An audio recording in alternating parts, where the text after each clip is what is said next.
Hello and welcome to season 3, episode 6 of Dualistic Unity. I will be playing the part of Andrew today. I will be playing the part of a very enthusiastic Ray. I've been so excited over the last few weeks. We're getting messages from followers. We're seeing more and more participation online, people talking about this discussion, people bringing other people into the discussion, sharing their success stories as always is always inspiring. The group chats have been growing week by week. And in general, we're just seeing a lot of change, little changes in individual lives, but those changes create ripples that go to everybody else's life. And that's how this really gets going. So we are at the beginning of a wildfire, and I can definitely feel it. And I know that a lot of our listeners are feeling the same. So I'm very excited that everybody's here. And on that note, I'm just going to make a few announcements and we'll get to our guest. The first announcement, of course, is that we are starting a second weekly episode. Starting next week, we're going to be, I believe, calling it Thursday Topics.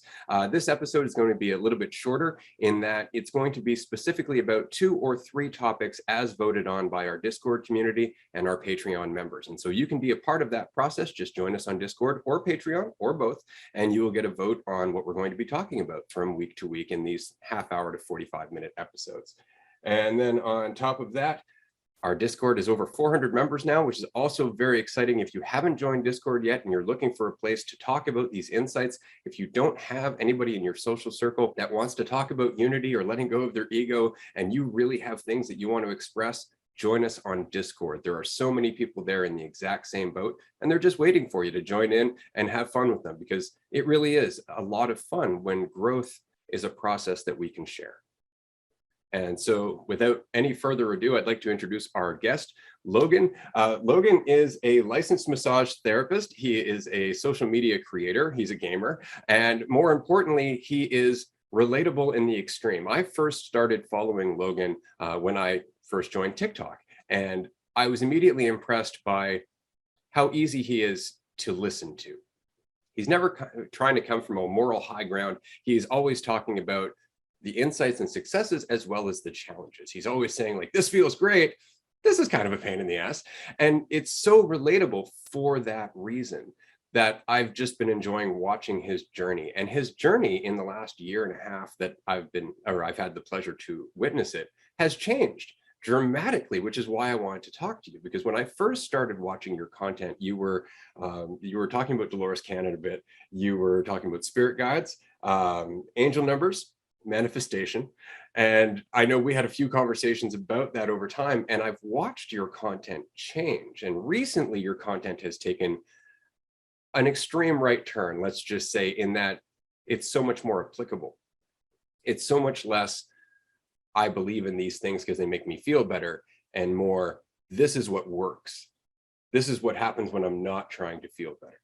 This is this new place that I find myself in. And I think you described it perfectly in one of your recent videos where you said, I'm just tired of reading between the lines, which was a great way of putting it, considering the typical spiritual attitude towards ruffling feathers.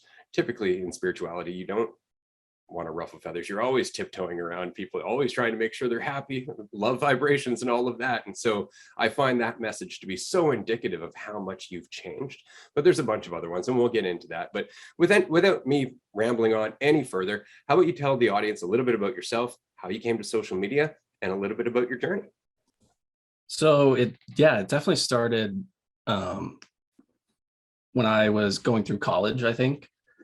And that's when I really started to figure out that I had a big ego and I wanted a sense of control. And I was living life for other people, essentially. Living a life that my parents thought I wanted, or that I thought society wanted me to live. And that's really when I think things started to crumble for me. My girlfriend broke up with me. I didn't have any friends in college. I wasn't enjoying the major I was in. Everything just sucked. So I was like, man, this really isn't it. And then I just kind of decided that I'm going to live my own life for me and see what works. And yeah, the journey over the past 2 years, especially like you said, into spirituality, I suppose, was interesting for me. It felt comfortable. It felt like something that I could relate to. And so that's where I started, was with spirituality, angel numbers, all that, blah, blah, blah. And now, yeah, like you said, we've transitioned very recently to it just is. And that was kind of a video that you had posted about how spirituality isn't necessarily what it is, but that the universe just is what it is. And that's a big realization for me that I had to come to So yeah, the journey has just been amazing and so interesting, and deconstructing parts of yourself that you thought that the society needed or your parents need, or, blah, blah, blah, through and through, all that.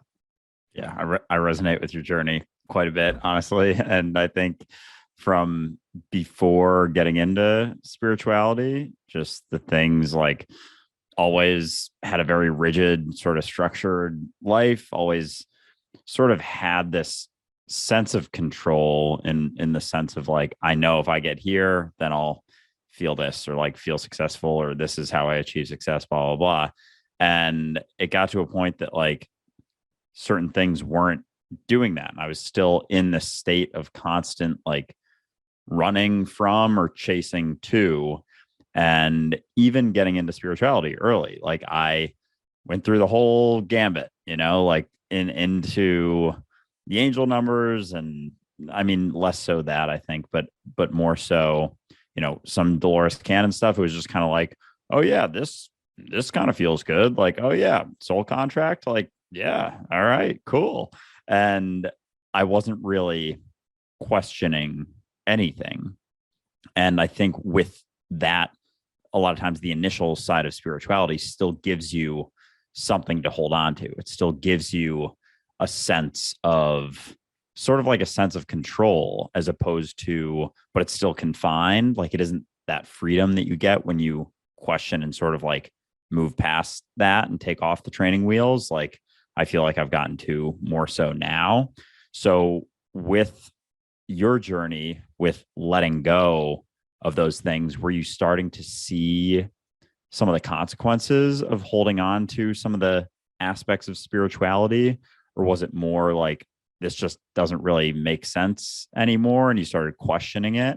Or like, where'd you kind of come from with being able to let go of those things? It just stopped making sense. It was definitely something I created in my own head, essentially. The signs and the synchronicities that everyone talks about is just something that genuinely was personal to me. It's like, and the way that I thought about it was, if I'm seeing this angel number 111 right now, and someone else is also seeing this angel number 111 right now, are we both receiving the same message? Or, you know what I mean? It just stopped making sense to me. And I saw so many signs, so many things leading me this way, listening to tarot readings and stuff like that, saying, oh, you're going to do this, you're going to go this way, people are coming into your life, blah, blah, blah. It's just a sense of control. It's just a sense of, like I said, it's just a sense of control, I think. And when it stopped making sense, I really started to just unwind, and I'm like, okay, I don't resonate with this anymore, but what do I resonate with? And I think, Ray, you saw my TikTok about this, about how I didn't really recognize who I was anymore. It was really an identity crisis for me, because it was all about it was my content that I posted on TikTok, and it was something I was really passionate about and I thought could help people, but it ended up not being that way. Or at least not that you could see. Right. Yeah, absolutely. Because I'm affected by your TikToks. I've been affected by your TikToks since I first started watching them. You made one TikTok. I don't remember when it was. I think it was about a year ago, but you were talking about your younger self, about your childhood self, and you were reflecting on how that child could not have known who you'd become. But looking back, if you could communicate it, you'd say, we're doing okay. Right? And it touched me, man, because I in very much have had the same thoughts. I very much have had the same thoughts, that if I could look back at that poor lost little bastard that I was at the time and say, like, it's not as bad as you think, just keep going, I would. And if I could have a dialogue, I'm pretty sure I'd be happy with who I've become. Right. But back then, we don't even know what that would mean. So don't assume that just because you don't see a massive ripple, that there isn't one, because some of your TikToks went on to inspire me to start this podcast. Right. Because you're just out there slugging it out. You're out there doing your thing. You're still expressing yourself, even with the highs and the lows. Even when you feel it's doing something or when it's not, you're still out there doing it in your own time, in addition to your life, right? It doesn't have to be a driving need. But the fact is that everything we put into reality, all the energy we put out, does something. It does something, right? And so if you have any time to spare, if you can do anything, it doesn't matter what it is. You want to trim your neighbor's lawn or to have a conversation with someone down the street, that is all extra. That's all ripple. It all does something.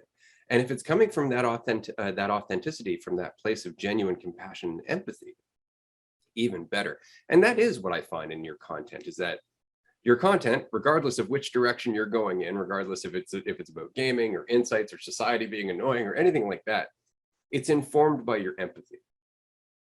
Your point of view is always, I don't want people to hurt. I don't want to hurt, right? Why do we always have to hurt, right? And that in itself is the message. That intention to help people through their suffering is more powerful than any topic or niche that you could choose.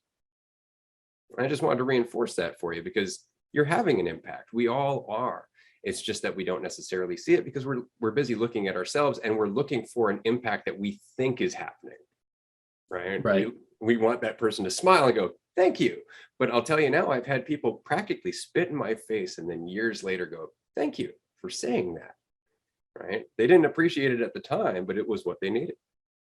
No, yeah, thank you for saying that. I think it's very important to recognize that being your genuine self, and I think this was something you mentioned on your last podcast with Jenny, being your genuine self allows other people to be their genuine selves. And I really do believe that. So thank you for saying that. I appreciate that. Yeah. I've had similar types of things, like frustrations with trying to come across to people and not seeing the immediate impact, but then down the road seeing more of the impact. And it helps eventually to see that, because then when I see that, sometimes, not that like I need that sort of validation, but then moving forward, it's like there's less weight on the immediate impact. And like Ray said, like we're always making those impacts, whether you can see it immediately or not. Just you embodying that state of being is having more of an impact than you can ever even comprehend. And we've talked about this. We talked about this a few episodes ago. Like you could sit in a room for years and years and just change yourself or like work on yourself without even interacting with anyone and have just as much of an impact on reality itself, because as you change, reality changes. So that has helped me a ton too, just with like trying to see those impacts. It's like, if I'm seeing any sort of impact within myself, like that is more than enough. If it happens to have impact, quote unquote, externally, then it's all just gravy after that, but it's for you, it's for me at the end of the day. And if it's for anyone else, then it's almost like it's no longer the point. Like if it's not for you, what are you really doing? And people get caught up in thinking of that as being selfish. And I would argue that it's quite the opposite, because it almost like comes back to that manipulative idea and like sort of egotistical idea to think that like you're so impactful that you impact all of these other people. And it's like, I don't know, people just get too caught up in all of that. I don't really know like what point I'm trying to make here, but it's like, it comes back to you. And if it's for you, like that's more than enough. Yeah, absolutely. And actually that goes back to something you were saying in one of your videos recently. I'm not sure exactly when, but you were talking about making content, and that sometimes you worry about not making content that people are going to appreciate. And then finally you ask yourself, like, who am I afraid of making content for? It's all coming from me. It's all people I'm fictionally creating who are judging me. Like I have an audience of people who hate my shit and they don't exist. Right. They've never had a single breath in their entire existence because they're not real. And so the same is true when you're doing anything. You don't know how it's going to land. What you do know is how involved you are with it. You know your intention, how fully committed to it you are. And that always dictates the ripple, not necessarily the result, right? But the impact of the ripple at the very least. So I try to focus on that. I have a question for you though, because you just recently graduated being a licensed massage therapist. And I find body awareness to be a big part of this journey. And I recently had a conversation with Dr. Aaron Moore, who we had previously on the show, I think in season 1 or something like that. And we were talking about body awareness. And she asked me if I ever asked somebody, how did your body affect your awakening process? And I'm curious to see, because as your perspective on spirituality and what is has changed, it's been while you've been focused on the body, while you've been focused on how you feel, on being present and in reality. How much of an impact do you think that that's had on your insights? And is there anything from that journey that you think you'd recommend other people do without having to become a licensed massage therapist? Absolutely. That's a great question. And I think you're right. I think being in the body is the single most important, maybe not that that's going a little bit too far. It's very important in a mindfulness journey, because when you're caught up in your head, you're putting other things on top of your things already, emotions and past traumas and blah, blah, blah. So being in the moment really allows you to sift through that in a way that is productive, I think. Like being, and I learned a lot of this from meditation. I don't actually meditate that much anymore, but what I did learn from meditation is how to be in the moment, how to be present in my body, and how to just breathe and be like, okay, I'm here, I'm good, I'm safe, and then work through my emotions from that space. And it wasn't even necessarily massage therapy, although massage therapy did give me, again, another sense of being inside of my body, because during it for a whole hour, all you're doing is feeling your muscles, feeling energy, movement, you're breathing. It can be intense sometimes. There's emotional releases that I did feel during school. And it's just interesting when you're aware of your thoughts and your emotions, when you're going into massages or when you're going into yoga or when you're going into meditations, and then you're aware of the emotional releases that happen. They're very powerful. And so I completely agree with you. And that's what I would recommend to people is my name on TikTok now is Logie the Yogi. And that's because it's because I'm very passionate about yoga. And I think it gets you into your body with breathing, with movement, and it helps you actually release trauma if you do certain yoga techniques, yoga movements. But yeah, that's what I would say I've found. Yeah, I feel like attention on the body, attention on feelings can be hugely impactful for people, because so many of our emotions that we experience and thoughts about them is really what drives that suffering. But when you're able to just really be in the feeling and just really feel it for what it is, it almost releases the thought about it, because things like anxiety or fear or nervousness, like there's certain feelings that go along with it.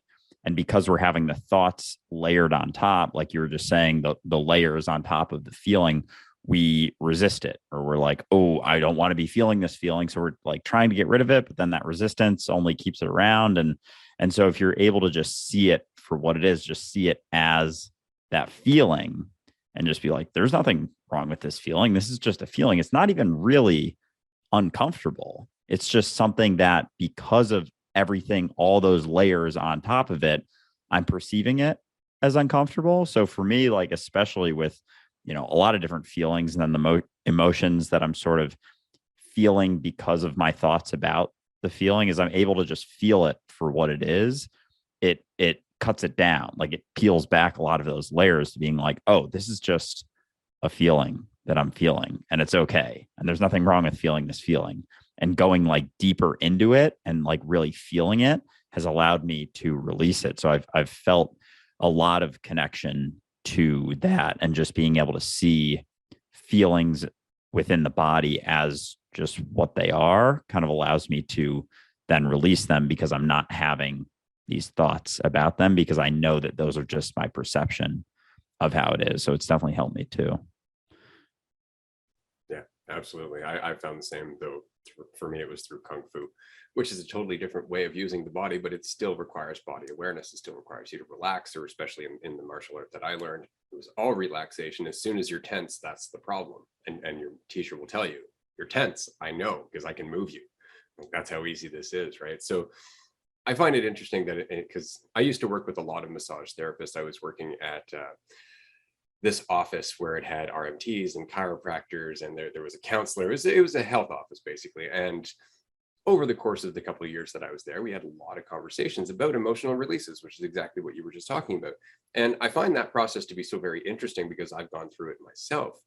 But it's the process of getting to that point where you need that emotional release that I find so interesting, because it really is as simple as just tension versus relaxation. Like when we're in a traumatic period, or we're going through something traumatic, we tense, we lock right up, and we're locked up pretty much the entire time it's happening, and sometimes for a good duration afterwards, because we haven't let go of the reaction. And so it's just like a muscle just nodding and nodding and nodding and nodding. And over time, because you don't want to deal with the trauma, you don't want to deal with what the trauma caused. And so you kind of learn to just accept that as your lot in life. It becomes part of your narrative, just like the trauma did. And so it's so interesting that the symbolism of working out those knots, or even being willing to admit that maybe you can change your lot, that maybe you can heal. Still comes down to questioning whether or not you can see your trauma a different way. It's the exact same thing, right? And so I found a lot of my RMT friends found themselves being life coaches, found themselves being kind of like part-time counselors, whether they were, qualified or not. And they would ask me, like, what do I do with that? And I would always say, just relate, just be human. Like, we're all going through this. You don't need to be a qualified therapist to go, yeah, that sucks. That's all you need to do, right? And just learn to breathe through it as we're working together. So I think in some ways, being an RMT for a certain type of client, let's say, is better than being a therapist, because sometimes you'll go to therapy and they will just keep you running in cerebral circles, looking for that answer, looking for that past trauma, looking for that memory where it's buried in your body, right? Your mind doesn't want to go there. You've developed mechanisms to avoid it for years. But man, you hit that spot in your body, your brain goes, oh, I remember this came from, and now you're right back into it. So I find that to be such an interesting process. Do you find yourself having to be almost like that dual healer role in some cases, where somebody does have that emotional release and you find that the journey that you've been on yourself gives you the ability to empathize with that a little bit better? Yes, absolutely. I haven't dealt with too many emotional releases in my experience because I'm very new, but I have dealt with a few. And yes, you're there for them. Just like you said, you relate to them. You're like, I understand that this is pain. I don't understand the pain because I didn't experience it, but I can be here for you and I can help you through it. And if you want to talk about it, then we can talk about it. And so that's it. That's really all you got to do. That's fantastic. Yeah. I got to say, like, that's the one thing that I've always found is the missing piece with so many. And I'm sorry, I do call them RMTs. That's because I'm from Canada, where they are registered massage therapists. Yeah, no, it's in the States, no worry. Licensed massage therapists. So I do apologize for that. But that is often the missing piece, that empathetic piece, that part of the journey where it's like, yeah, no, my life is what informs me, not just the massage college that I went to. But I find that with counselors as well, that often you'll find a counselor who's all book knowledge. It's no life experience because they haven't had any life experience. All they've done is go through school.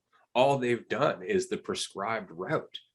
They haven't really suffered. They haven't went through uncertainty. Everything has been crystal clear about what they're supposed to do their whole life. And yet they're trying to help people dealing with the reality of uncertainty. And that's why they find themselves lacking in a lot of ways. Like my wife is a counselor. She went through school and did her practicum and all that. And over the years, we talked about this numerous times, that there were so many people who were fresh out of high school, going straight into counseling.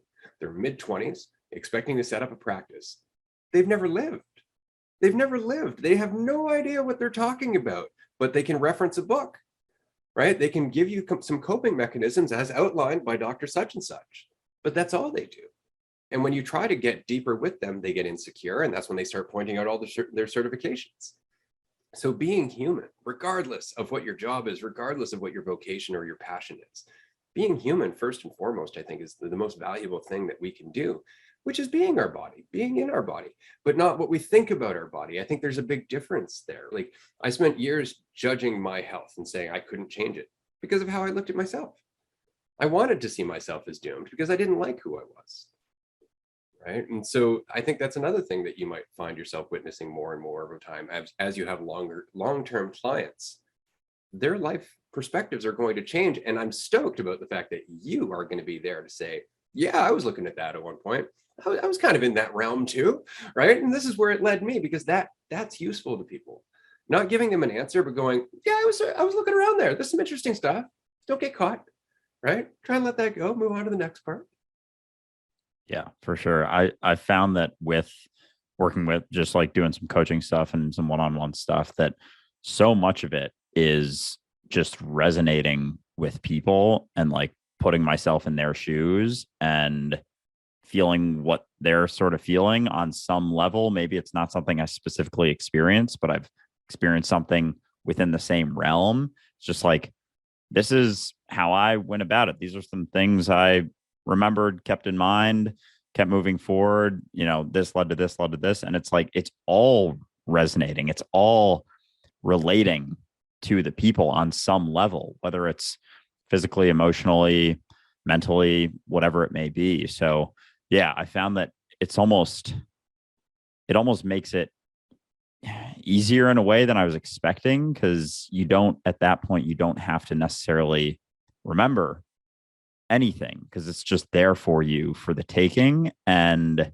there's never anything that'll throw you too off balance because you're not holding on to anything to remember. So it's like you're able to sort of flow with wherever it goes. But do you have something to say, Ray? I do. I do. Something you just struck something that reminded me of a video that Logan made recently, because we're talking about flow. And that's ultimately the realization that once you're done with all the spirituality and belief and all that stuff, it's really mastering flow state. So all we're really talking about is just getting out of the way and allowing ourselves to be life, moving forward. And you're pretty much on that cusp, Logan. And I know this because you made this video and I wanted to bring it up, that I am at an interesting point in my journey where I'm stuck between, if it's meant to happen, it will. And if I don't make it happen, nothing will happen. And I really enjoy that because that is the paradox, right? Because everything that's supposed to happen is happening. But what do I do? If I don't do anything, nothing's happening. And what I find very interesting about that is that the answer, the trick to that paradox is, what do you mean by I? As soon as you're thinking about yourself, you're off the path. As soon as you're thinking about yourself, now you're doing what you should be doing, right? So it's just flow state. Again, it's just moving forward. I just thought that was the most interesting statement. Sorry for about cutting you off there, Andrew. You got me really excited about that specific quote because I wrote it down and then you brought it up. Shocking. Oh yeah. I had another video that I want to bring up, but I do want to talk about this for a little bit because it's like, I guess actually, you know what, this does have to do with the other video that I was thinking of Logan's that I wanted to bring up here.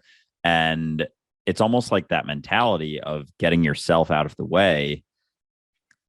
Logan, you had a video where you were talking about, I think it was about 2 months ago, and it was about how like nothing really excites you as much anymore.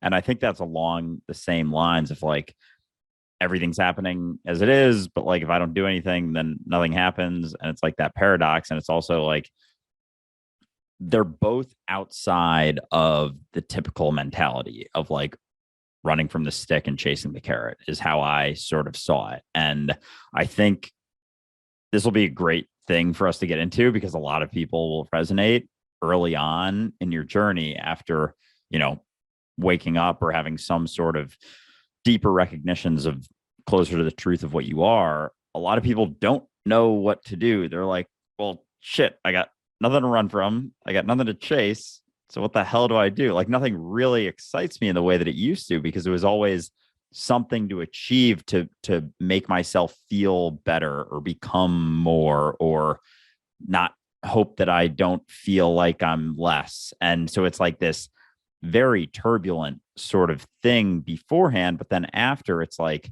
turbulent in a different way because everyone around you is telling you that like, oh, you got to do this to get there and to achieve more and become your highest self and achieve your full potential. And it's like, yeah, but I'm already it. And like, I'm always it.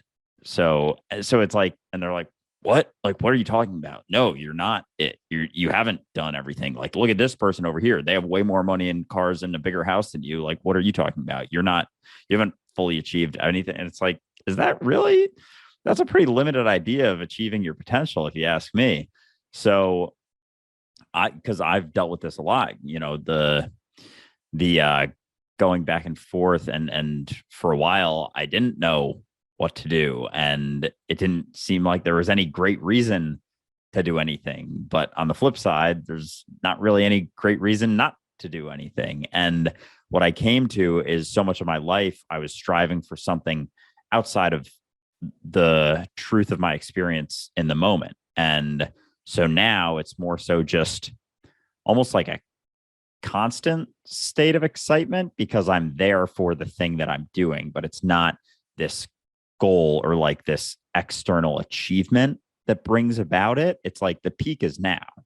The peak of the experience is the step that you're on in every single moment, but it's a different type of excitement because you're not building up that ego as much. So that being said, you posted that like 2 months ago. I'm curious about since then, sort of like what you've been working through, some stuff you've maybe recognized going back and forth. If you've come to similar recognitions that I've sort of come to in the last 9 months going through this state of like, I don't know what to do, and figuring it out as we go. Some days are better than others. And usually, as long as you keep moving forward, like you find your stride eventually.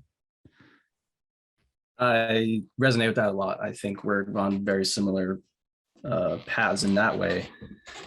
But I think it comes from, and I actually wanted to ask you both this because I'm still kind of trying to figure it out for myself. Is it essentially just following your interests in the present moment, you think? Because that's sort of what I've been doing, is just whatever I'm interested in, I will learn about, I will do, and I will not judge myself for thinking I should be doing something else, or, obviously what society or whoever's telling you what to do. But yeah, I wanted to ask you guys if you think it's about following your interests in the moment, or the excitement, as you put it, the excitement in the moment. Yeah, I think like obviously we all know like there's no right way to do any of it. It's like figuring it out, and like you said, not judging yourself too much along the way. It's just that process of continuing to go and not judging yourself too much along the way, not thinking that, when you're doing one thing, like for me, a big back and forth is like when I'm doing a lot of content stuff not as much work in my day job stuff, I'm like, oh, I should be doing more work right now. And then when I'm doing a bunch of work, it's like, oh, fuck, I don't want to be doing this. Like I should be doing more content stuff. And it's like accepting where you're at and allowing things to be as they are, and like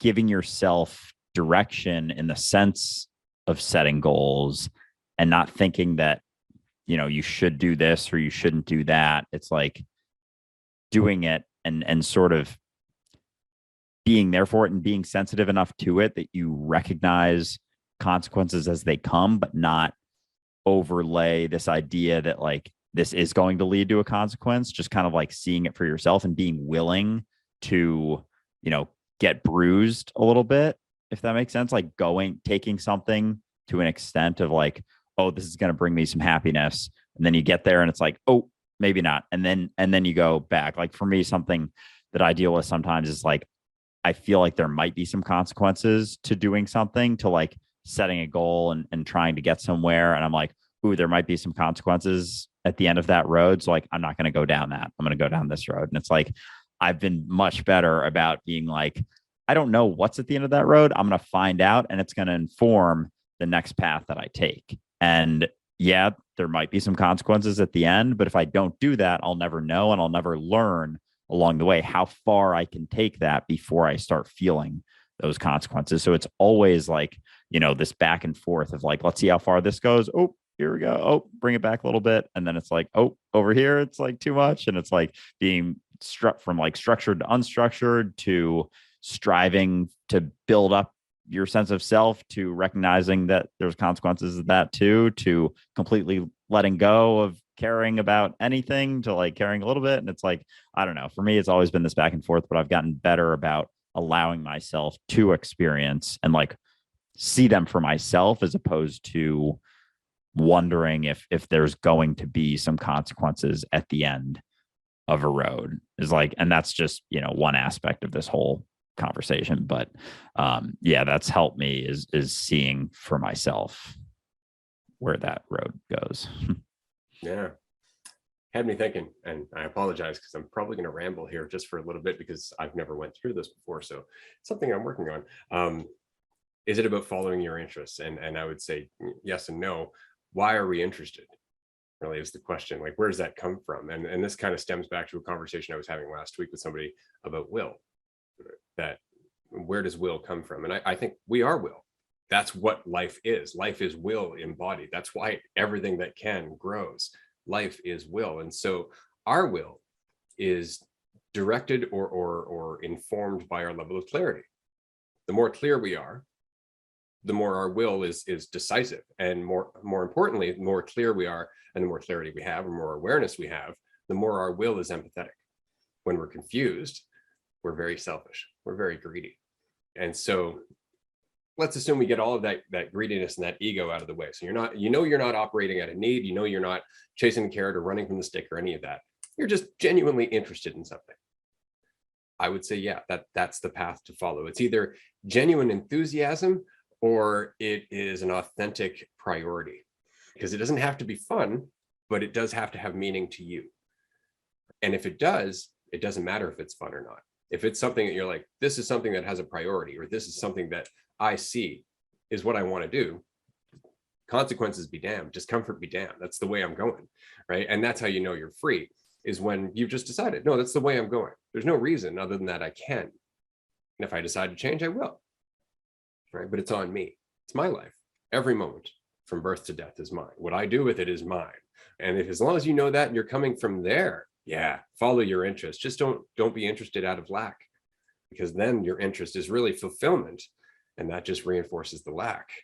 But if you are coming from a place of fulfillment, yeah, any direction you take is a gift to everyone, in my opinion. Does that answer your question? Yeah, no, and that's a super interesting answer. And I think you touched on like, where does interest come from? And it made me think of a quote that I heard the other day, like, if your brain controls your body, what controls your brain? And that just made me like really think like, wow, you're right. So, and I mean, and it's essentially why I asked the question, because I do think that I don't know where interest comes from. You know, I don't know where being interested in things comes from, but I do think it's something to follow. But like you said, not out of lack, for sure. Well, and I would say that it's funny, because when we are operating out of lack, it isn't really interest. It's desperation. It becomes need. It's almost like being ravenous. We're just looking for something to satisfy us, right? But once we're fulfilled, everything is enthusiasm. Everything is interesting. You know, my wife often asks me, like, how do you remember so much stuff? I'm just really interested in everything I run across, because it's all me, right? It's all my life. It's all lessons that I can learn from. It's all my interpretation of what I'm experiencing. And so I take as much out of it as I can, because it's on me. But I think that that's what we miss. But yeah, will, right? Where does that interest come from? I've spent a lot of time thinking about this, because we're not separate, which means that everything is collective will. But it's so complex in that collective will that we all have the ability to infinitely go in any direction we want. And it's still within that will. So yeah, I think that it's just will. I think that we are just, once again, mastering flow state, and that in that we're working better with the whole, or rather we're aligning with the movements of the whole. And I think that that's what our society is right now, is the distortion of that frequency, the distortion of that alignment that would otherwise happen if we weren't defining ourselves every step of the way and going, no, I know better. I know better, and damn you for disagreeing with me, because that just screws up everything. Then we'd have to divide lines, we have to divide nations, we have to divide everything, just because we can't get along, because we can't see how we're all in this together.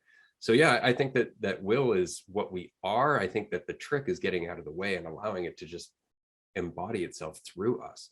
That's enthusiasm. I've mentioned this numerous times in the podcast, but the etymology of enthusiasm is to be possessed by God, which makes a lot of sense, because you're the whole acting until you start going, somebody judging me, and then you're no longer God. So do you think will, like the idea of how everyone thinks they have a life, not recognizing that they are life, do you think that's sort of along the same lines as will? Like, I have will, and it's like, no, you are will. And as long as you have your idea of yourself in the way, it's going to constrict that will to a degree. And it's like your opinion of how you think things should be, or you want things to be, or the thing that you want, or the thing you're going to manifest is based on a very limited viewpoint. And as you get those sort of out of the way in the sense of what you want in order to build up that sense of self, it's like you begin to embody it. And what you said before with like the confusion, people are confused, and it leads to things like desperation and greed, because all that greed is to try to build up that idea of themselves, because they don't see that they're already whole and complete as they are in themselves. Like, they are wholeness and completeness embodied, but because they're confused, they think that they're not, they have to go outside themselves. So like, there's so many aspects to our society that everyone sees, and they're like, oh, we gotta, fix greed and just take money from here and put it there. And it's like, I understand that, absolutely, but it's so much deeper. It's like, why do people feel like they need all of these things that they never even use, that they never see most of the time. And it's like, because they're feeling lack within themselves, because they're confused about what they are. They think they're just this little me. They're everything. They're God embodied. They are life. They are will. So it's not even like, it's like we're asking the wrong questions almost, because we don't see that we're it.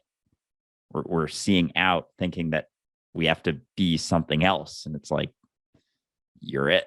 Like, you're already there. Yeah, it's kind of like being in the moment. How do I be in the moment? You are the moment. Mission accomplished. Stop worrying about it. Right? Like, that's pretty much it. Logan, I got a question for you. As you've been going through your journey, I've noticed that you kind of partake of different spiritual practices here and there. You're like, oh, I'll sample that platter, and I'll sample this platter, and we'll see, where that leads me and whatnot. Were you raised with a specific religious background, or is this something that you more or less just cobbled together on your own? As a child, up until I was about 10, we were Christian and we went to church every Sunday. So I was raised with a religious, like, moral background, which I actually do think helped me in a way, in an interesting way. But since I stopped going to church, and I always have, how do I put it, believed in something greater, but then I realized that the something greater was me. I was the awareness. It was life itself. It is here. It is now. It is me. And so, yeah, that was really big. And it actually has changed a lot of my family dynamics, because my family also doesn't really resonate with religion anymore. So, yeah. That's amazing. I was raised Roman Catholic, and I know Andrew was raised in Christianity as well. And it seems to be a common thing on this continent specifically. I mean, all over the world, of course, because Christianity couldn't help themselves in terms of converting everybody they could possibly find at knife point sometimes. But I think it's interesting that there are so many positive messages within religion. And I know anybody listening to this right now is going to go, did Ray just say there's positive messages in religion? And yes, I did, despite, some of my issues with the practice of religion keeping us from the God it promises to get us closer to. The fact is that there are certain things, like the entire concept of God, which I'm still on the fence about whether or not that has helped us or hindered us. Does teaching a child about God get it closer to God or disconnect it from God? And I've been wrestling with that for a while, because on the one hand, I remember learning about God as a kid going, yeah, that's amazing. But that's when I started looking for help. That's when I started looking for protection. That's when I started thinking, like, somebody's got my back, and I stopped being as responsible, right? And so I'm curious, how much of your religious background do you still hold on to? Because I noticed you mentioned it as a moral background, right? Do you think that morality comes from religion? Do you think that morality is helpful at all, or would you say that morality is kind of how we've learned to structure what empathy should look like? I think you're the latter statement. I think morality is structured in a way that it makes us comfortable. It's almost society's standards. And I say religious morality because it's taught that way. It is a religious morality. There's different forms of it, I think. And religion teaches you one way of it. And I think you touched on a really good point about how religion does have good things to say in it. The thing that I like to say is that like every religion has a bit of the truth, but not the whole truth. So it's hard to say. I don't think, like, I think morals are important for children, but then they kind of, I don't know. It's hard to even explain, because I do think it is society standards on what morals even are, what they should be. And so it's a hard conversation to even really have, I think. Welcome to Dualistic Unity. Yeah, I love it.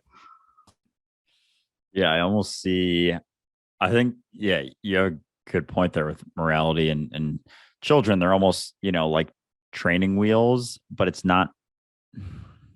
almost not even necessary to have it in the way that we do.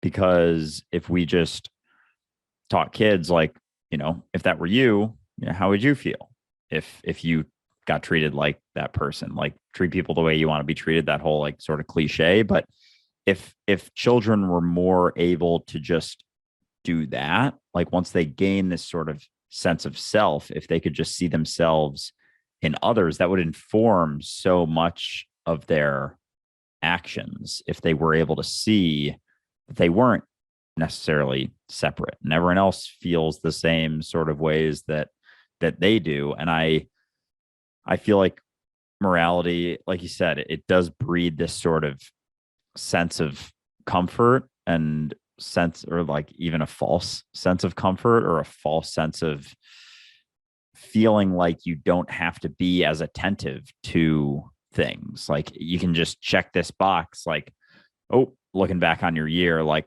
haven't killed anyone, so I'm a good person. Or like, went to church, every week, so I'm a good person. And it's like, yeah, a very low bar. And it doesn't keep us attentive to and sensitive to our reality in the moment and able to flow in the moment. Like rules take us out of the flow because it's something that we're following. It's like a rigid sort of path. It's almost like if the flow is a river, rules are like if you were to have barriers in the middle of the river, almost like bowling bumpers, and like you were flowing sort of like that, and the river's kind of going, back and forth, and you're just like banging into the walls, and you're like, I'm following the rules, but like you're not able to ride with things because you're just, every situation you're like, hold on, let me check my list. And it's like, no, if you were just there for it, instead of pulling yourself out of reality, and instead of taking away that sort of natural sensitivity that we have to each other, because we are connected, like we are one mind expressed infinitely. So it's almost like morality and those rules that people feel like they have to follow so strictly takes you out of the flow. So it's like in the short term, it seems like it's reasonable, but I think long term, it leads us to, societies like we have right now. And although a shift in that can be uncomfortable, like all growth and change is uncomfortable for a little while, for a couple decades, couple hundred years, potentially, as we shift away from the need for a rule book, for morals, things come full circle, and all of a sudden they fix themselves almost, I feel like. Well said. Yeah, I think morality and judgment are synonymous, because if there is a right and wrong, then I can be right or wrong. And then it becomes self-defining. And I mean, abortion is a perfect example. Being against abortion is claimed to be a moral argument, but it doesn't take into consideration the mother, the child, the conditions the child's being born into, what led to the child, being conceived. There's no reasonability there. It's just a moral argument. And you'll see people out there, waving signs and speaking through the megaphone, showing you exactly how much better they are than you, because they're moral and you are not. You're just a human trying to survive in the world. What do you know about your own situation? Right. And so I wanted to return quickly to something that Logan was saying about children. When we're talking to them, we say, well, how would this make you feel? And I find as a parent that was a very useful tool. That was a very useful tool, because kids, their imagination is immense. Like when you ask them, like, what if this happened to you? That whole thing just played in their head and it was real, right? And so they saw it, especially when they're young, and then they haven't tuned that out yet. And I think that, like we were saying with massage therapy, so much of our progress is made through feeling things. We say in our body, but there's no disconnect between the body and the mind. They're the same thing, right? That's a dichotomy that does not exist. So let's just talk about the experience of feeling. But our schooling system and the government as a whole, our system as a whole, isn't about feeling. Our schooling system is very cerebral in terms of memorization of concepts and facts and structures and rules. And it's all in the mind. It's all in terms of thought. And as we go through school, it's not like we're taught in grade 5 or grade 6, here's some body awareness. Like we're taught phys ed, but nobody really explains anything to why we're doing all of these things. It's like, just got to get your exercise in and get to class, and then off you go. And so I wonder how much of that absence of feeling in our curriculum, in our culture, is leading to this disconnect that we find ourselves now experiencing in our 20s and our 30s and our 40s, where now we're like trying to get connected to the body that we've been a part of the entire time, but somehow cerebrally separated ourselves from. So I'm just wondering, Logan, what was your experience going through school? Did you find yourself to be more scientifically minded, more artistically minded? Did you find that school just didn't fit for you as a way of life or a way of learning? I'm just very curious to see what your experience was like. Are you talking about all of my schooling, like even as a child? Absolutely. School came very easy to me. I always kind of thought school was a joke, to be honest.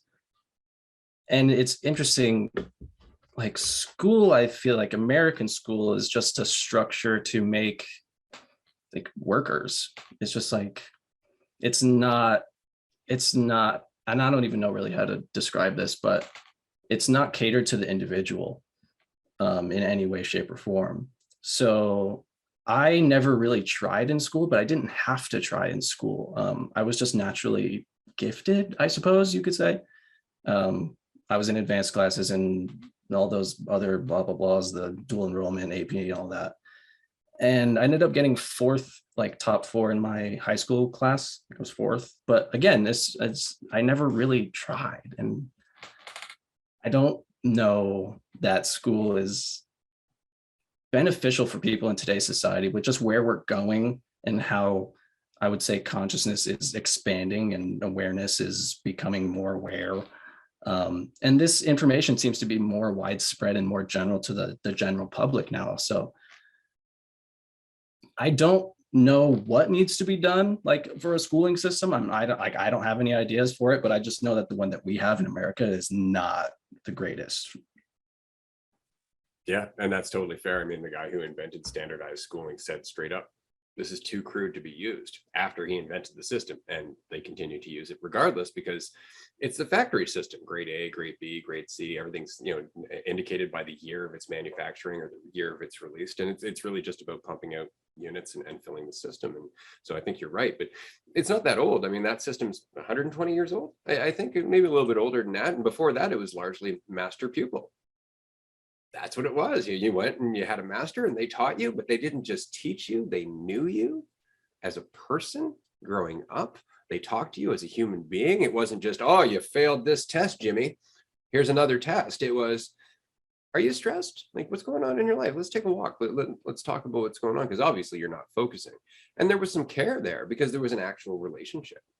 Right. Whereas now we don't really have relationships to our teachers. And the ones that we do, I always find it funny how many of us will look back at our schooling and go, you remember this teacher? They were the best. And why? Why were they the best? Because they weren't just teaching us. They were actually being human. That's what made them stand out. Like, how bad is that? Where just the simple action of just being kind of chill makes you stand out in an environment that is built on not being chill by any means whatsoever. So I find that really, really interesting. And your relationship to school, I think that because maybe it was so easy for you in terms of the academics, maybe it just gave you a little bit more time to work on your self-development. For me, I was so caught up in my life that my academics, when I wasn't at the bottom of the pit, were great. As soon as I was in the pit again, I dropped. And so my teachers were always concerned about what the hell is happening to this kid? Like, he's doing great half the year, and then the rest of the year, it's like he's barely passing. And then they couldn't understand. And of course, I didn't have any relationships with them,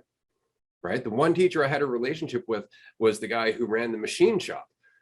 And he didn't have anything to do with the rest of my life or any of the rest of my academics. Like, he couldn't go talk to the math teacher. They didn't take him seriously. He was the machine shop guy, right? And so that kind of tipped me off. Like, if we had just a slightly different system in terms of it not being so focused on profitability or not even profitability, because that is a big part, especially in the States. I know that, schools that don't perform very well don't get very much funding, right? Which doesn't exactly help the problem at all. But I think it's more or less about understanding that kids don't have to be in school 8 hours a day. The only thing that we're doing there is making sure that parents can go to work 8 hours a day. That's the only reason that's happening. Right. And because if there were children running around the streets, we'd all be inside our work looking outside going, why am I here? They're all outside having fun. Right. And so we got to keep that shit under wraps, keep your nose on the screen, keep working. And I think that that's a big part of what's going to change, is that as we recognize that shit, that doesn't work. It doesn't work. It just leads to more and more degradation of our society and our relationships and our families and everything. That we're going to start taking schooling maybe a little less seriously and start looking at personal development more seriously. My daughter is homeschooled, and her curriculum or her course is called self-design. So since she started, it's been on her. What are you interested in? And then my job is to take that, add some context and go, oh, and did you know this? And add something else so she could take other directions. And that's it. And over the last 15 years of her life, she has gone into directions I never would have thought to go. She has learned things that I've never even considered learning, but she enjoys learning it. When she's not learning, she spends time thinking about herself, reflecting on her life, talking about insights. Like, she has the time to be that we never had at school. I don't know about you, but I felt violated and a little bit disappointed, let's just say, when they took away nap time.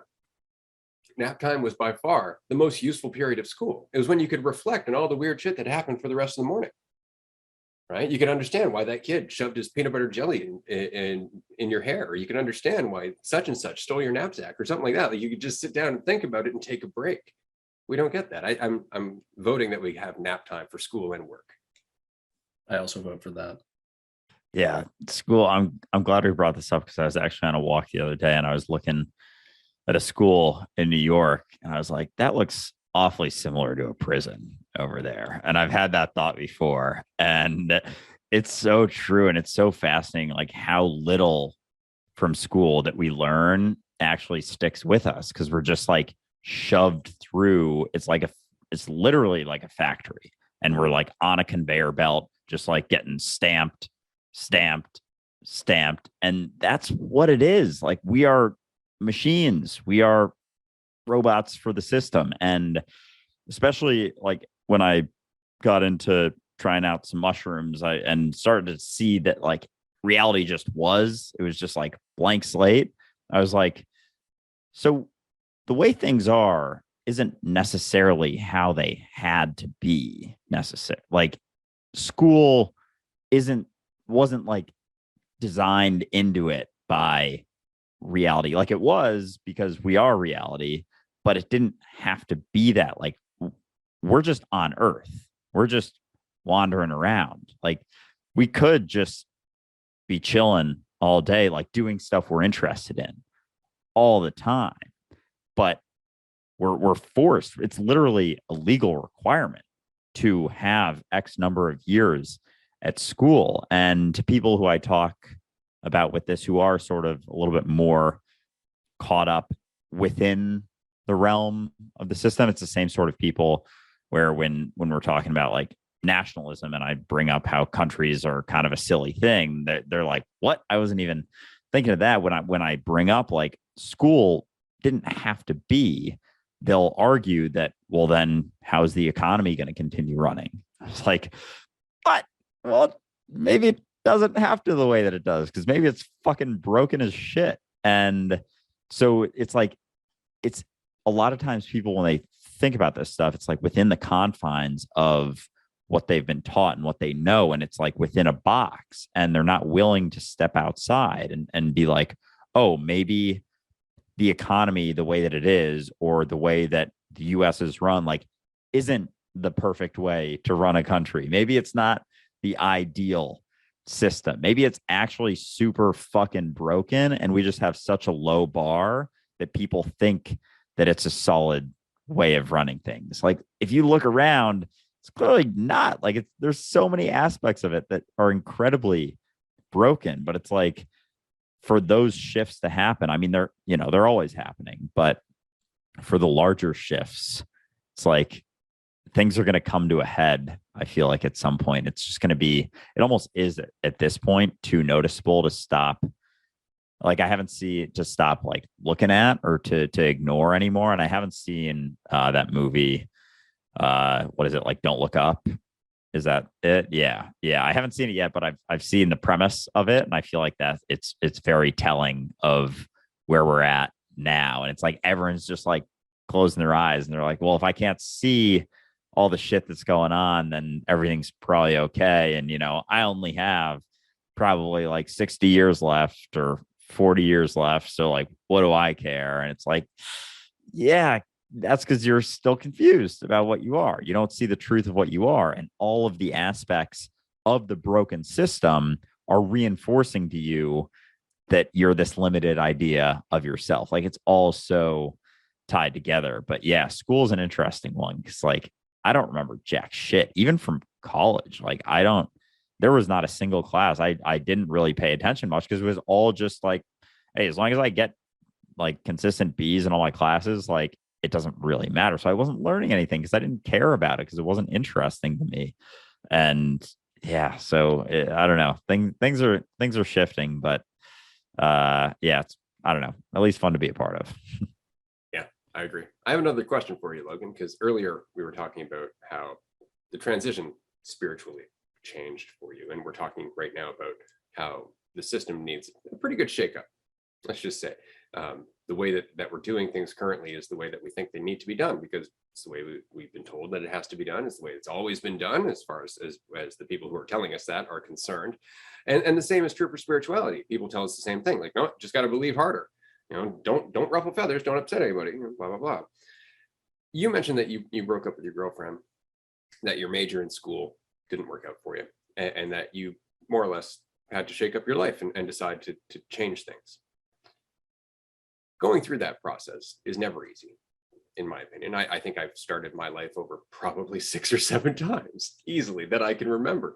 But each and every time, regardless of how painful it's been, I have discovered a new version of myself or a new level of freedom, realization, recognition, ease, whatever you want to say.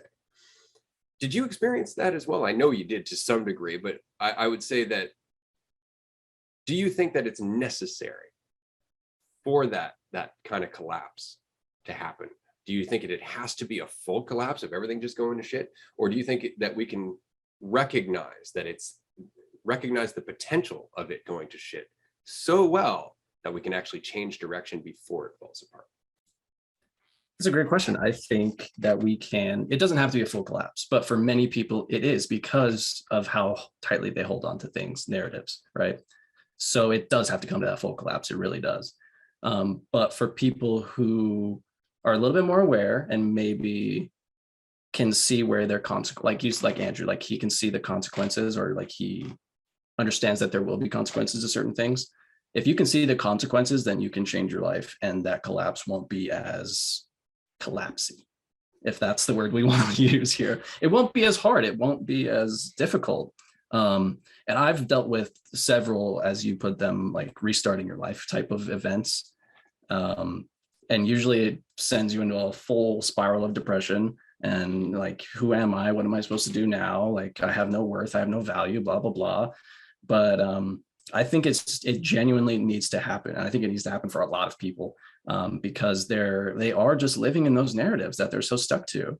And so, yeah, the one thing that I learned so much from losing my girlfriend, or like dropping out of college and just coming back home, was that I was held on to that narrative for so long.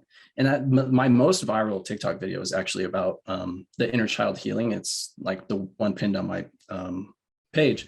And it's about how people hold on to inner child narratives during conflict, like how their parents dealt with them. You know what I mean? So I just really think that, no, it's not necessary for it to come to a full collapse in order for you to change your life. But I do think that a lot of people experience that because of the way that they hold on to narratives. That was a great answer. I just wanted to say thank you. And it kind of inspired me too, because I'm older than you guys by quite a margin. And my view of the world, regardless if I like it or not, tends to be of a previous world, of a previous mentality that was driving the world. And I remind myself daily that the world I see today is not the world that I'm perceiving. It's not the world that I think it is. And so at one point in my journey, I was like, it's all got to come down. It's all got to fall if we're going to learn from it. But in all honesty, I don't know. And I appreciated the nuance of your answer there, because you were saying, I think it's kind of a mix. I think it's going to largely depend on how committed to the illusion we are. And I would agree with that. So I just wanted to say thank you for expressing that the way you did. Yeah, I think that those sort of low points is an interesting thing to talk about in the realm of trauma, or even just going through a very difficult situation. And there's a video posted in Discord recently, a guy talking about he's some sort of psychotherapist or something, and how he doesn't let his kids have sleepovers because so many of the kids that he sees that have dealt with trauma dealt with them at sleepovers. And obviously he's only seeing, a small percentage of the kids because the ones he's seeing are the ones who experienced it. He's not seeing all the ones who didn't experience it. So that's like one point of it. But when I was seeing that, it's like he doesn't let his kids do sleepovers, and it's to avoid the potential trauma that they might experience. And I find that fascinating because it's like helicopter parenting to a fucking crazy extreme. Like, oh, there might be kind of like what I was talking about before, is like there might be consequences to something, so you just like avoid it. But what if you learn a extremely valuable lesson from that consequence you experience? Or even, and I commented this in Discord, like, not to downplay trauma or difficult experiences by any means, but how many people who have woken up did it as a direct result of experiencing an extremely dark point in their life, an extreme trauma? So to think that you would keep your kids from potentially experiencing something, like, even though it seems like that's what's best for them, avoiding trauma at all costs is what's best for them, you can't see the secondary implications. And yes, they may even do that, and they may be part of the percentage that does experience something at a sleepover that's very difficult. But who's to say that they won't have a tougher time for maybe a few years because of it? But then they wake up, then they recognize that, oh, a lot of this is being held on by me and by my narrative, and I'm holding on to this narrative. So who's to say that that experience that they had there isn't long-term way better for them than not having gone through that difficult experience? So I just found that to be very fascinating. And going through tougher times in your life, like, so often it's kind of rare for someone to not go through a very tough time in their life and wake up, or recognize that they're not what they think they are, or recognize that there's something deeper than this little me or this identity. So who's to say that those dark times and rougher times, again, not to downplay them, but aren't, when you stretch it out long enough, couldn't be seen as a good thing? Because without that experience, the waking up, the recognitions that you experience, the insights that you have wouldn't have happened. They were a requirement in order to experience that. So when this is something I wanted to bring up today because I found that video fascinating, just as it relates to going through tougher experiences. So I'm glad we're just talking about that. But I think there's just so much to learn, and to try and avoid those situations at all costs is interesting, because it's like you don't know where it's going to lead or what you're going to learn from it, and it could long term be incredibly beneficial. Yeah, absolutely. And I know this again as a parent. I've met other parents who have the same policy. Our kids don't have sleepovers, and it's a kind of a shame when you're a family that that kid would be safe with, and that they're a daughter or a friend of your daughter, and so you're like, well, it's kind of a shame. Like, they'd have a good time. We live just down the block, that kind of thing. But you can't tell them what to do because it's obviously their perspective, and they're going to do what they think is right for their children, which is just fine.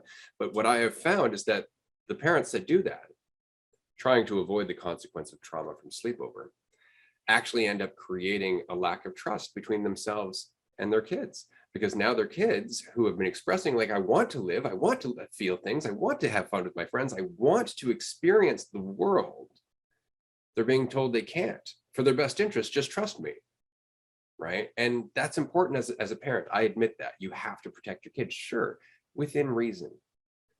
Within reason, right? Like, if your kid can't go to a sleepover, have a sleepover, right? Have their friends come over, right? Find a way to let them at least have some experience. But to simply say that we're going to avoid this because there's a consequence and then not assume that that's going to create another consequence is incredibly short-sighted. But people do that shit all the time. Like, we do it all the time. We talked about this early in season 1 about creating laws to make sure that people are responsible, not thinking that in doing so, we're teaching people to be less responsible. Everything is half-assed backwards, right? And so it's really important to just remember that you can't avoid consequence. You can't, unless you're not going to move, in which case there's still a consequence. Just wait long enough, you'll see, right? And that's the point. Everything, life is consequence and risk, right? The question is, how aware are you, right? And a lot of the children or a lot of the adults that I've worked with who have had those traumatic experiences on sleepovers, who have been sexually assaulted or otherwise, usually it's because of the parents not having any awareness of where that kid was going. More or less, it's just the parents going, yeah, go to your friend's house, because they don't care. They go to work all day. They don't know their kids, right? And they're, oh yeah, just go. Don't know the parents at all. I know every parent. If my kid's going to go and spend the night at their place, I know the parents. I've known them for a while, right? If my daughter's going to go meet a new friend, that friend's coming here first, right? So I can meet them. But I'm not going to limit her from having experience. I'm just going to try and make sure that she has a degree of awareness when having that experience. Right? And we don't do that. This is an issue I had with a Gary Vee video recently. He was talking to somebody in a crowd and they were saying, you know, like my daughter's online all the time. I'm really concerned that, you know, she's going to meet somebody on there who's going to, like, you know, basically start stalking her or might, you know, twist her mind and make them want to run away or anything like that. And Gary's like, what you got to do is just keep boosting up their self-esteem. You got to just keep making them feel really good about themselves. And to me, that's so dangerous, because what you're doing is you're making them susceptible to compliments. You're making them dependent on that positive self-image. So all they need is somebody to come online and go, wow, you're really pretty. Wow, you're really smart. They've got you, because you've primed them for that. You're not teaching them to be aware. You're teaching them to feel good, which is totally different. You might as well be a drug dealer, right? Life is not about being happy. Life is about being life, right? Which doesn't have a set mentality that you're supposed to be in at any given point. It's fluidity constantly, because we're all one. We're all connected, which is why one emotion will go from one person to another person to another person, right? If you're in a bad mood, you just created that ripple, right? Well, why? Because we're all one mind. It's just an emotion traveling through our body, just like it would in our individual body. When you change your perspective a bit, you start acting a little bit more carefully, but that doesn't mean you can't act. That doesn't mean you shouldn't act, because that in itself is also a choice that has toxicity and consequence. Yeah, Logan, I got a question for you. So, like, with all of this, in my experience, since going through like ups and downs and being able to see that oftentimes going through a lower period, like my attentiveness and awareness in it, my ability to see that there are some lessons to be learned in that, has informed me on, like, you know, the ebbs and flows on the way up. And it's allowed me, the more I go through it and the more I see the other side, the more easily I'm able to go into the lower points without so much resistance and like, I wish this wasn't happening. It's like, there's lessons to be learned here. I don't feel necessarily amazing right now or 100%, but I'm attentive to it. I'm not trying to avoid it. I'm not trying to suppress it. I'm just there for it. So have you found, since going through, you know, like multiple ups and downs, feeling turbulence as you're navigating all of this, have you found that some of the lows and going through them and seeing the other side have informed you more so, and it almost makes it easier moving forward? Because then it's like you're not worried about whether it's a high point or a low point. It's just like you just keep going and things sort of balance out. Because I know I've found that certainly, and since being just more aware, it's definitely helped. But curious about your experience with that. Yeah, I think the highs used to be really high and the lows used to be really low. And when you're in that, it's hard to let go. So it seemed to be like a self-repeating cycle for me. I would be like, oh, I need to be happy again because that felt really good yesterday. Or I need to, or like if I'm depressed, I'll be like, oh, I just should keep being depressed because this is just who I am now. This is what I am now. But what I found through going through so many of them is that, and this is something I actually wanted to bring up earlier because I think you two both have experienced this, is that I let things go so much easier now. I don't like attach to them. The feelings, I let them be felt, and then I let them go, and it's really that simple. And so I did want to ask you guys earlier, but I'm glad it came back around to this. Have you found in your experience that you're able to let things go a lot quicker, and are your highs and lows more like balanced out? You know what I mean? Yes. Yeah, absolutely. Yeah, there's so much less judgment on top of the experience that I'm having. Like, and we were talking about this recently. I don't remember if it was on an episode or on Patreon, but how I used to really look forward to certain situations and like be emotional and judgmental about certain situations that I didn't think were as great, like going on a vacation. It was like, oh, I'm so excited for that, so excited for that, so excited for that. And now I almost feel like because I'm more attentive to the moment that I'm experiencing, like every experience is the same as that sort of vacation experience that I used to have when I was younger. This like sort of excitement. It's just like it's more of an appreciation for just being there, just an appreciation for being whatever I am that's essentially undefinable in the moment that I'm experiencing. So every moment when you're there for it is that. And so I found that going through the ups and the downs, they have become less volatile, and it's almost like a constant, it's like that different sort of set of tracks where you're not, that you're outside of the carrot and stick mentality. So when I say it's not as volatile, it doesn't mean that it's just like neutral. It's almost a different level where it's more of on the higher side, I guess you could label it as, compared to the super high highs and the super low lows. It's just not as turbulent because there isn't resistance or clinging to the highs or resistance to the lows. So it's like being in that state of flow, just going with it as it comes with so much less judgment or so much less idea about how things should be going or how I wish things were going. It's like things are going as they are. My opinion isn't really very necessary. And the more the louder that opinion gets, the more outside of the flow that I am, the less attentive, the less sensitive I am to the experience that I'm having.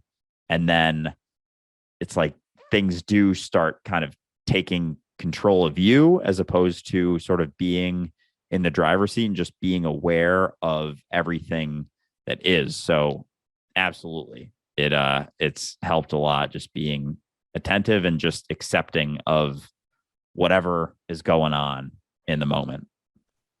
Awesome. So I've been at this for a while. When I was in my early 20s and I woke up, I decided I was going to go live in the forest for 8 months. And so I did that. And the reason I did that was to practice getting out of my own way, because it's one thing to be in a city paying rent and working and having, running water and heat and all that, and kind of complaining about the system and complaining about people and selfishness and all that. It's another thing to be cold, wet, hungry in the forest and have nobody who gives a shit how you feel about your opinion. Like the only person suffering is you, because you're focused on your opinion of what's happening rather than just making the most of it. And so over the years, and I've said numerous times, it's just been a matter of surrendering myself, my opinion, what I think, how it defines me, all of that over and over and over and over again. And Andrew said it really well, that eventually the ups and downs, they're still there, but it's almost like you don't feel them. They're no longer ups and downs, right? The route that this roller coaster is taking is no longer the important part of the journey. It's the degree with which that I am focused on being in the ride, right? That's it. Not my opinion of the ride, but being the ride. And that's it. And this is what I was saying about it being a mastery of flow state. It's really all this is about. It's how much can I get out of my own way? How much can I get my opinion and distortion and the echoes and all that stuff and just be where I actually am? And this is where martial arts really helped me in learning that slow down, right? When you're going through something stressful, when you're up or you're down, you always want to rush to the next up, right? Or you want to rush out of that down, or whatever it is. But it's in the slowing down that you start to recognize you have more influence over the experience that you're having at that point, right? As long as you're rushing, you don't have as much influence over your experience. You don't have as much of an opportunity to change your perception because you're too busy trying to escape. And so over time, I've just learned to slow down. And the more I've slowed down, the more I've realized that meant I don't know what's coming. And then it's just having faith in myself. And that's all it's about. That's all we're ever lacking when we're worried about the future. It's because we don't think that we can adapt to it. If you don't think about it, then you're just going to wait to find out. That's really all it's about, right? Just don't think about it. Just keep moving forward. And that is faith. But yeah, I'm at a point now where my wife even gets a little frustrated with me sometimes because it's like, oh, this needs to get taken care of because it's a big concern and there's a bill and blah, blah, blah. And I'm like, oh, yeah, okay. And it'll take care of itself. No worries. It's like, oh, you handled that really well. At one point you would have panicked. And she knows me. She's been with me for 18 years. Like she will tell you 10 years ago, that would have set you off. 5 years ago, that would have made you nervous. Now it doesn't even have a dent. And it's just because you just continue to move along, watching your reactions to things and realizing that they're really not necessary. They're all based on assumption. They're all based on some knee-jerk response to the assumption that it's the way it used to be or that how it's going to work out. And so, yeah, the more I accept I don't know, the easier it is to just be where things are happening. That's the thing I always find funny, right? It's like, how am I going to change the future? Well, the only place it's happening is now. It's the only thing you have any influence over. You don't have any influence over the future. You have influence over now. But that depends on how present you are or how much of the present you are, right? Because trying to be the present is unfortunately still the I. And I wanted to bring this up because Andrew and I were talking about this recently. So in my adventures and my efforts to try and bring us all together, or at least to recognize that we have more in common than we do in terms of differences. I was looking up pronouns because there are a lot of pronouns out in the world right now. Don't worry, I'm not going anywhere super controversial with this. But because there are so many pronouns and because we identify with them, it becomes very difficult to see other people who identify differently because we're defining ourselves. And so there's a line there and it makes it very hard for us to empathize. And so I was thinking, well, that's interesting because we all share two pronouns, I and me, which I was quite happy with. I was like, that's not bad. All right, sweet. Then I looked a little deeper. I and me aren't the same thing. I is a subjective pronoun. Me is an objective pronoun, which means that the relationship between the observer and the observed is right there. I am not me. I am never the object. I is never me because I is everyone. I is everything, right? Me is just this character. So I thought that was really interesting. But again, it goes down to we have so many similarities, but our labels, they cut us off. Our labels, they keep us from seeing that we're part of everything. And so that's another thing that's helped me find more of this flow state over time is there is no Ray. There is no me to have an issue with what is happening, right? It's just, what am I going to do now? And that always comes down to my level of clarity or self-awareness, right? This is why people who know me well know that as peaceful as I am, and I am, I like getting along with people. I don't like ruffling feathers as a whole. I'm the worst person to try and put your shit on. I am the worst person to come down on because immediately I'm like, yeah, that's not happening. That's just not the way this flow is going because it doesn't feel right. I know where that's coming from. And so the direction changes, but it's not because of some preference. It's just because I can feel that. I can feel where that's going. We're not going that direction today because that's on me. That's my responsibility, but that's not a self-definition thing. I don't have a preference. It's just a matter of faith in myself and sensitivity. Have you ever taken any martial arts, Logan? I did. When I was in middle school, I took Kenpo for 2 years. But that is the extent of my martial arts. I've always, and more recently, I started boxing just on my own bag. But I want to get into like a gym and start actually boxing more. I think boxing is pretty cool. Yeah, absolutely. The balance, the footwork, the focus on what's happening right in front of you, for sure. Martial arts are incredible that way because they really put you in a position of being aware, but they do so under pressure, which is something that I don't find yoga ever did for me. It was more of, I can relax into this at my own time, at my own pace, things like that. Whereas when I was taking Wing Chun, you'd have somebody throwing punches at your face, right? And then they're like, relax.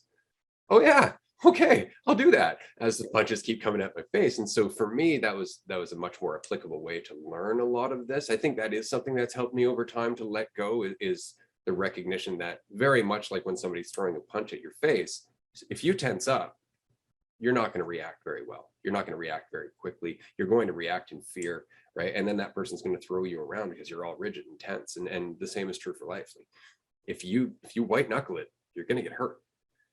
You have to learn to flow, right? And this is why Bruce Lee's whole thing, and again, a practitioner of Wing Chun, was, be like water. No way as way was his entire point, right? Which is what this is all about. And as a licensed massage therapist, I got it right that time. Do you find that as you're practicing, as much as you were taught certain techniques and strategies, that your intuition actually helps you more in the situation of giving a client a session, in terms of finding that tension, or that spot of tension, finding where that pain is? I don't know if you've had any experience with Reiki, but I know there's been a lot of kind of sublingual communication that happens within a Reiki session. So I'm just wondering, how much of your own body awareness do you find interjects over the structure that maybe your schooling taught you? It's a really interesting question. My intuition definitely takes over. I mean, it just is. That's how I massage, essentially, because a lot of the times clients won't understand where they're actually feeling pain. They say, oh, I'm feeling pain here. And you're like, oh, but you're tight down here. It's just because the body's so connected. And it's interesting because everything is so connected, and people don't realize actually how connected their body is. From your foot to your neck is connected with myofascial like tissue. So yes, I would say that my intuition definitely helps me when I'm using different techniques. And I still do follow kind of in a way, just because you sort of need to get a full massage done in an hour. You have to do certain things on certain times. But that being said, it's very intuitive. My hands know which muscles are tight, which muscles need to be worked on, and how to go from there. And I think that's actually what makes me a very exceptional massage therapist, for being someone who recently graduated. And I think that's why I'm like really excited to just continue to learn, because eventually it's just all knowledge and intuition, but it's all in my hands. It's not in my brain. It's all in my like actual hands, which I think is so valuable and so cool. Yeah, that's awesome. I feel like it'll be really cool for you when you have a few years at least, or like, 5-10 years. And it's like you've gotten through all the structure of it and it's all there, but you don't need to like think about it anymore, and you're just Right. like doing it. So it seems almost like it's unstructured, but it's all there, and it's almost like at just like a fucking another level.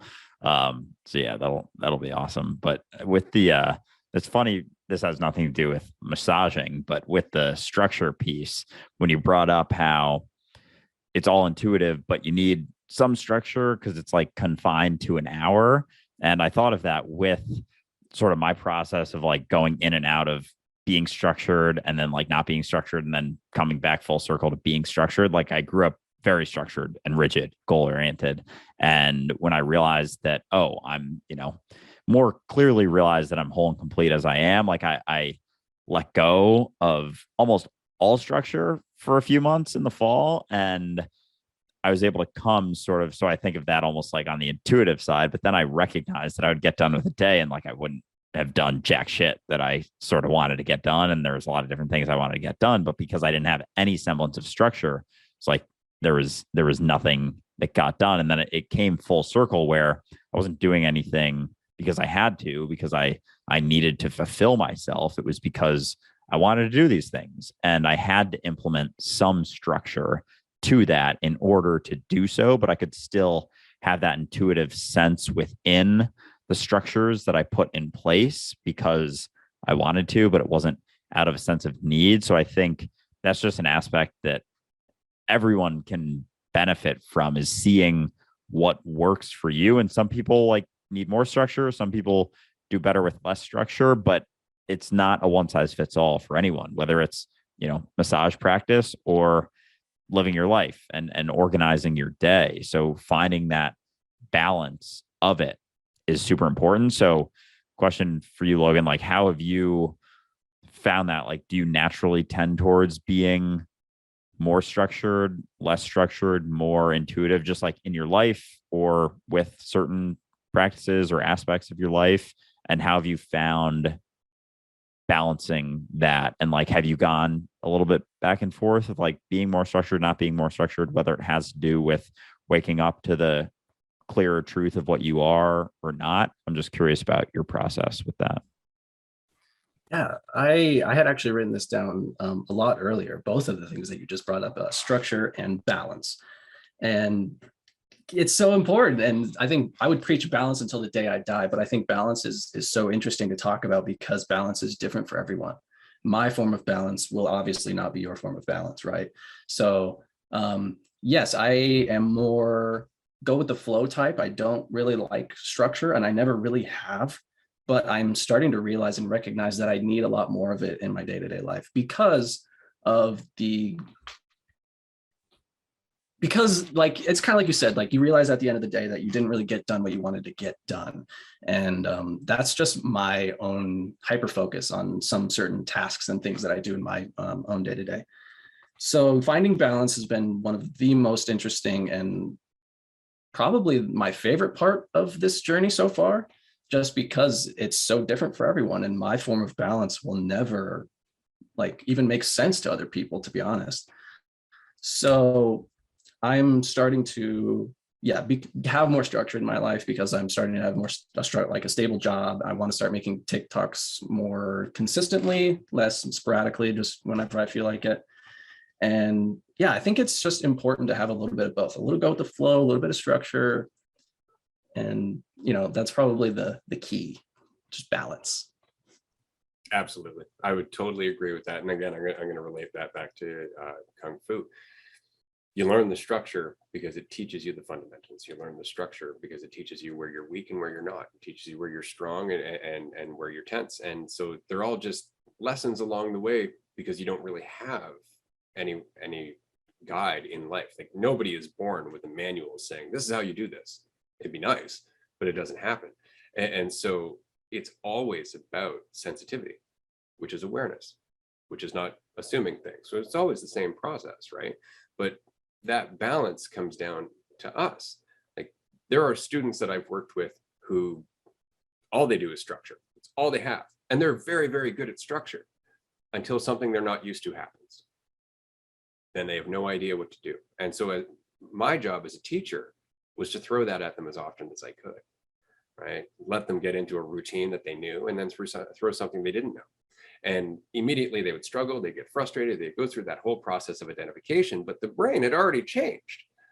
The brain had already went, oh, something new, and learned from it. And what's so interesting is that we get in the way of that happening, right? We start to judge ourselves like, oh, I need to get more structure or I need to get less structure or anything like that. And it's already happening. You're already changing because you just saw the consequence, right?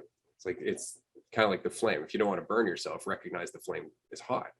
Right? Don't tell yourself it's hot, recognize it's hot, and you will immediately avoid the flame. Well, the same is true with finding balance, right? It's recognizing when you're imbalanced. It's recognizing when you're overextended, right? And that's when you naturally learn to pull back on your own. So for me, for example, if you, and Andrew knows because he's been to my house, my office desk is just a mess. Brutal. If I was to take this camera and look and show you what's happening in front of me here, you would go, damn, Ray, what the hell?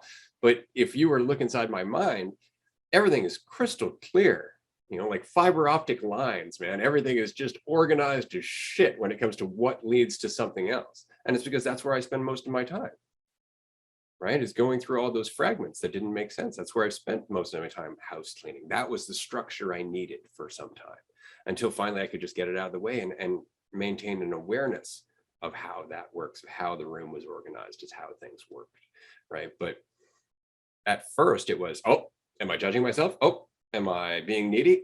Am I being present? Am I making assumptions? And it was all this structure of questions, right? Trying to lead yourself back to the moment. Once you feel the moment, though, you know when you're in it. You know when you're not. You know when you're getting distracted, right? Well, the same is true with even building a structure. Like, so at my work, I'm very structured. For my job, I'm ridiculously structured. Everything is done in a certain way because I know it needs to be done that way. That's just how it's happened over time, but I wasn't always that way. I had to learn that way by being a little lazy, having consequence, right? Or going overboard and being too structured to the point where, again, something happened I didn't expect. And I couldn't dance because I was so busy focusing on everything I rehearsed. So there's always that balance, but you're right. Nobody's ever going to understand your balance. Nobody's ever going to be able to see it from your perspective. And what's worse is that if they ever did, and this is true in long-term relationships, your balance is going to change over time. I'm not the same person I was when my wife met me, and neither is she. So as her balance has changed and my balance has changed, our collective balance has had to change as well. Right. And so there's a lot of that in relationships and friendships and so on and so forth. On that note, I just wanted to mention quickly to everybody who's listening to this right now that we actually do have another workshop coming up. The date is not confirmed yet, but it is a workshop on authentic relationships. It's all it's going to be about, whether it's romantic, friendship, family, doesn't matter, work relationships as a whole, and the role of authenticity within those relationships. And so that workshop will be coming up. We're going to announce the date sometime in August. You can subscribe to our newsletter on the homepage at dualisticunity.com. Last announcement, of course, is that the retreat is coming up in November 12th to 20th. We do still have some tickets left. If anybody would like to join us, just go to dualisticunity.com. If you have any questions, just ask us in Discord. Before we wrap up here, gentlemen, because we are coming up to the hour and 40 mark, I did want to ask just a quick question of you, Logan, in terms of what can you leave us today that may help our audience in dealing with enhancing their body awareness or finding maybe some strategies for getting out of their head? What do you think, or what do you feel has worked best for you? And what would you suggest to somebody who doesn't necessarily spend a lot of time in their body, where they do spend a lot of time in the philosophical or the cerebral? What's worked for you? The thing that I found to be most helpful in my journey is actually breath work. And not even advanced breath work. I don't know what they're called. I don't really even do many more than 3 of them. I do the Wim Hof method, which is just breathing in your nose completely, breathing out of your nose completely, and then like holding your breath on a breath in. I do breath of fire, which just gets my energy going. It's, gets very, and then I do, what's it called? The 4-7-3 breath. I think you like breathe in for 4 seconds, you hold it for 7 seconds, and then you breathe out for 3 seconds, or it's something like that. It's not the correct numbers, but it's something very similar to that. And I found that immediately it gets me out of my head because you're focused on what you're doing. You're focused on your body right here. So that for me was huge. And it's actually the thing that I learned most about meditation is when I was doing breath work with my meditation, I was getting the most out of it. And I don't necessarily like to just sit and meditate anymore. I think it's kind of unproductive in a way, but I think it's beneficial for people who are stuck in their mind. Meditation and breath work. And I'm not sure how much more else to expand on that other than a lot of people who are traumatized, or maybe not even traumatized is the right word, but a lot of people who go through, I'm gonna stick with traumatized just because it makes sense now. They shallow breathe. They just breathe just very, like you can even, you can't even feel it. So I think that coming back to your body and coming back to recognizing how important it is to breathe fully is just the most, what's what I'm looking for? It's the most beneficial thing for getting out of your head and into your body, in my experience. Yeah, I resonate with that a lot. I think anytime, like everything happening in the body, around the body, things you feel, like they're all happening now. So whatever you can sort of tap into as sort of like an immediate release of whatever you're getting caught up in, it's like what you can smell is always happening right now. What you can see is always happening right now. Your breath is always happening right now. What you can hear is always happening right now. So I love utilizing the senses, utilizing the breath when people are like really caught up in all that stuff. I think it comes to a point where, at the end of the day, when it comes to thinking, it's all has to do with the idea of yourself that you cling to. So the more you can let go of that, it like there isn't as much to latch onto. But I love, tapping into my breath and just being aware of it here and there. And I do it now, like, when it comes to meditation, when it comes to any of these practices. I just do it for fun because it's kind of fun to tap into, and it's not necessarily so much out of a need for it anymore, but it can be nice. And it's kind of doing breathing exercises. Like, they feel good. There's aspects of it outside of just being attentive to the moment. It's like it's kind of like gives your body different feelings, and it's fun to do. It's fun, like it is for me to, I don't know, go pick up basketball with some friends. It's like breathing exercises are kind of like on that level now. They're just a good time, another enjoyable thing to tap into, and to be able to tap into whenever you want, because it's fucking free is the other aspect. It's like, it doesn't cost anything, but it's a cool experience, just like any other cool experience that you might have to pay for. Nice. That was well said. I want to add something here quickly, because as we're talking about all of this individually, of course, I'm thinking about it collectively. As we're talking about getting out of our head and how that helps our sensitivity to our body, which ultimately helps how well we take care of our body, which helps our relationship to reality and our perception of reality. All of it is tied together. I think it's so very important to recognize that as we're going through that process, our role within our collective body is likewise changing. That we are a part of, I guess you could say, a larger muscle that's unwinding or relaxing, right? And that there are so many of us in different muscles or organs in our collective being that are going through that process. But it is a process, and it's a process that is only hastened by each of us individually taking responsibility for that sensitivity, for that balance, for that ease.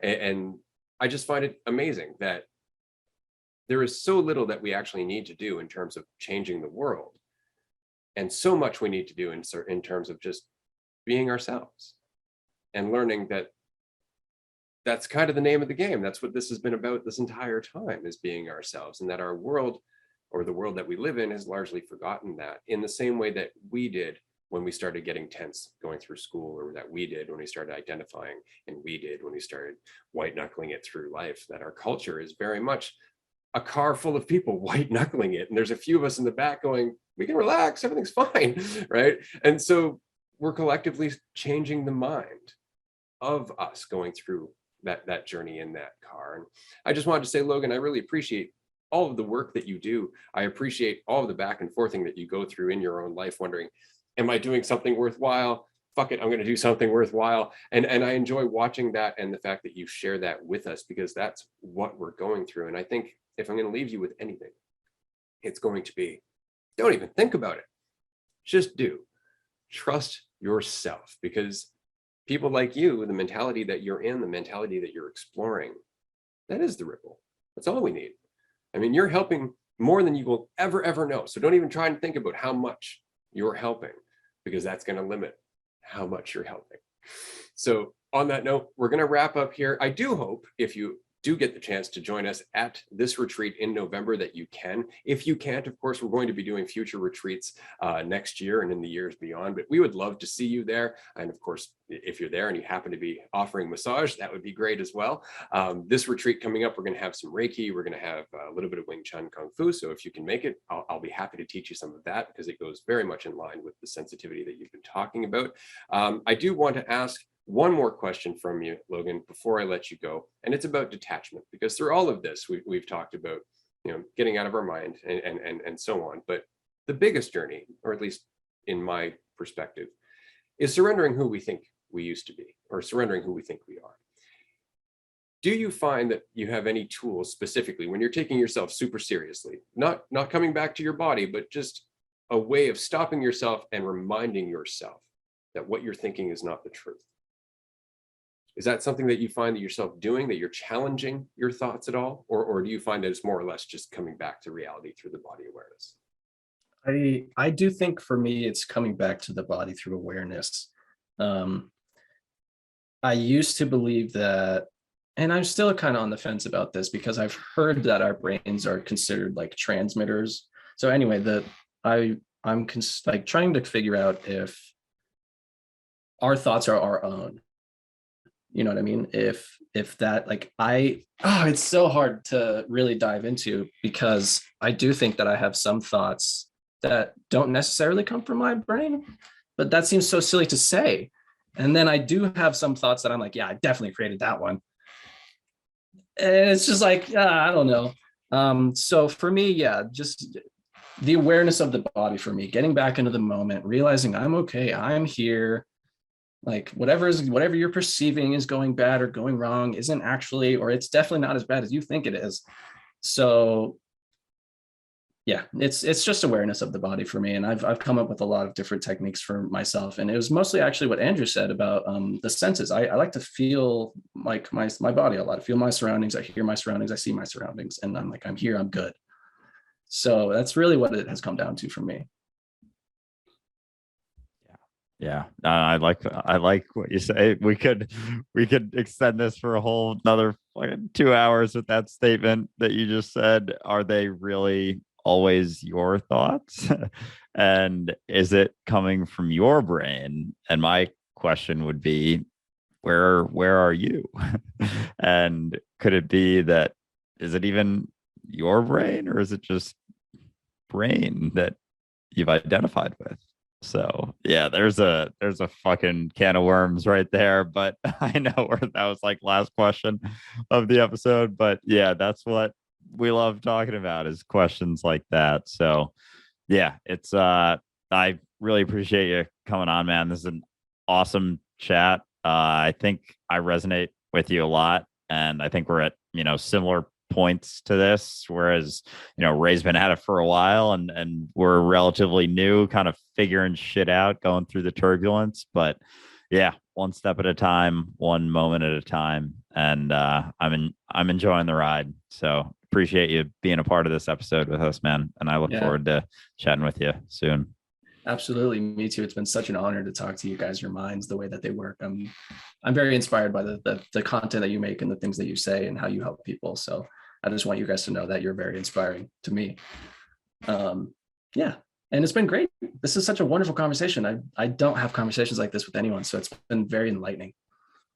Likewise. I knew you'd enjoy it here for sure. Just from the content that you make, it could tell that you'd fit right in Dualistic Unity. And we do have a growing community. I do encourage you to check out the Discord. Of course, we're going to be sharing this link and your content with everybody that's on there. So if you can pop in and say hi, that would be fantastic. I do want to comment quickly on the idea of thoughts not being yours. I think you're right. I think that thoughts just are.